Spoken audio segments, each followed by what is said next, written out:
Halo semuanya, selamat pagi Ibu dan teman-teman semuanya. Kami dari kelompok 7, saya Devi Agustina bersama rekan saya. Saya Neska Sancalawa. Kami akan memaparkan materi polisi brief kami mengenai reformasi, tata kelola keuangan mahasiswa, digitalisasi, dan standarisasi prosedur pada pencairan dana Ormawa Umrah. Selamat menyaksikan semuanya. Baik, kita langsung masuk ke dalam akar masalahnya.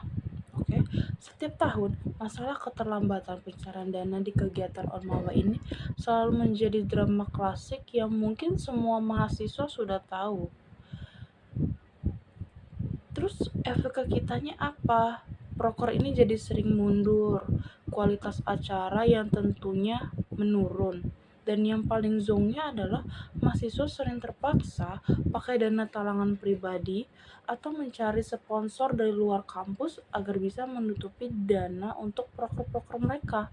Nah, kami di sini mencoba mengurai benang kusut itu memakai metode ilmiah yaitu analisis hierarki proses atau bisa disebut juga AHP. Dari analisis pembobotan ini, para pemangku kepentingan ternyata aspek akuntabilitasnya jadi tuntutan paling utama dengan nilai 45,3%, disusul dengan transparansi yang sebesar 29,6%. Kenapa angka ini muncul? Karena di lapangan, keluhan paling menjengkelkan adalah nggak adanya aturan main yang jelas soal bagaimana sih pengerjaan LPJ ini yang bikin mahasiswa itu harus terus revisi bolak-balik sampai akhir. Kalau kita pikir lagi, Ormawa di Umrah ini kan wadah utama bagi kita untuk belajar kepemimpinan, problem solving, dan kerjasama tim. Bahkan performa proker kita itu langsung berdampak ke pencapaian indikator kinerja utama kampus. Jadi logikanya, kalau kegiatan kita ini mendukung kemajuan kampus, maka akses dana kemahasiswaan baik dari BOPTN maupun PNBP harusnya bisa kita akses dengan mudah dan cepat. Tapi realitanya di lapangan malah sebaliknya. Proses pencairan dana ini dipenuhi dengan kerumitan birokrasi. Baik, selanjutnya yaitu hambatan utama yang sering kami dan pengurus-pengurus Ormawa rasakan yaitu adalah alur verifikasinya yang sangat lamban dan melelahkan. Berdasarkan survei yang kami lakukan ke pengurus Ormawa yang aktif adalah keluhan utamanya itu berakar dari sistem administrasi yang masih sangat manual.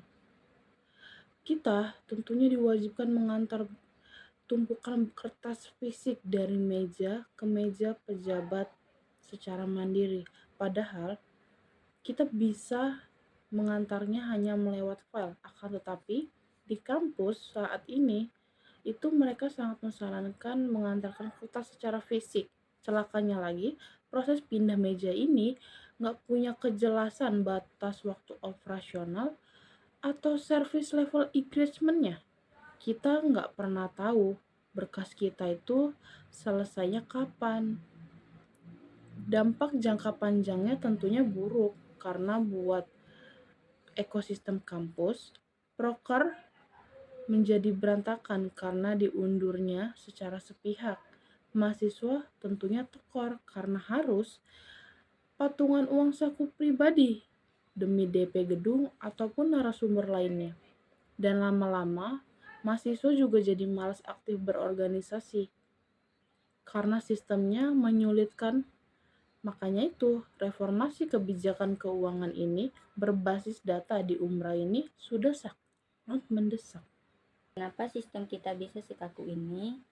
Dalam analisis kami, bahwa ada aturan pengelolaan keuangan yang saat ini terlalu menjiplak mentah-mentah regulasi keuangan negara tanpa ada panduan teknis yang ramah buat mahasiswa. Kampus menuntut berkas yang sempurna, tapi menutup mata pada transparansi informasi. Begitu proposal atau LPJ kita serahkan, berkas itu seakan masuk ke kotak hitam.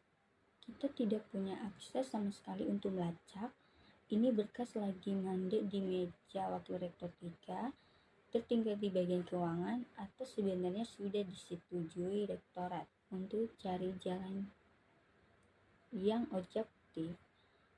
Kami mengolah data menggunakan metode AHP tadi, dan hasilnya memunculkan urutan kriteria kebijakan yang diinginkan di lapangan. Pertama, akuntabilitas 45%, karena kita semua sadar bahwa laporan harus bersih dan ilegal dalam hukum negara, secara hukum negara. Kedua, transparansi 29%, karena kita butuh keterbukaan informasi alur proses dan tracking posisi berkas.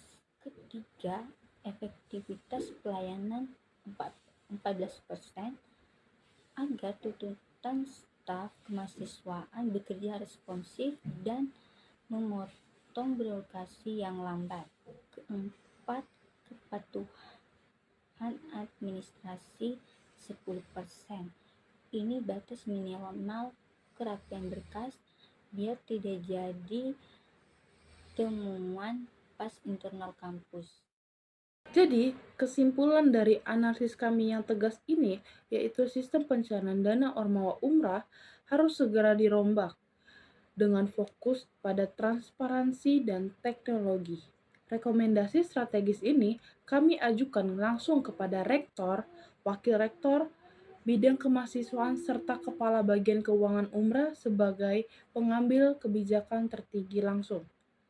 Jadi, berdasarkan prioritas bobot tertinggi dari hasil AHP yang sudah kami lakukan, yaitu berikut adalah opsi yang tentunya kami tawarkan kepada pihak kampus. Yang pertama, digitalisasi pada sistem pencairan dana dengan bobot AHP 42%. Ini target jangka menengah dari 6 sampai 12 bulan. Dengan langkah nyata ini, membangun modul khusus pengajuan keuangan Ormawa secara sistem. Dan yang kedua, menyusun SOP baru lebih baik dengan bobot AHP 36%. Ini target jangka pendek selama 1 sampai 3 bulan dengan mengeluarkan peraturan rektor yang membuat batas maksimal waktu pemeriksaan berkas. Dan yang ketiga, dashboard transparansi keuangan dengan bobot AHP yaitu 12%. Target jangka menengah untuk membuat portal informasi digital dan menampilkan pagu anggaran tahunan, dana yang sudah cair, dan sisa saldo anggaran tiap-tiap Ormawa di kampus. Dan yang keempat, yaitu pelatihan administrasi keuangan secara berkala dengan bobot AHP yaitu 9%. Mengapa ini dilakukan? Di awal periode lewat coaching klinik, pembuatan proposal dan LPJ standar universitas bagi bendahara baru biar meminimalisir salah format.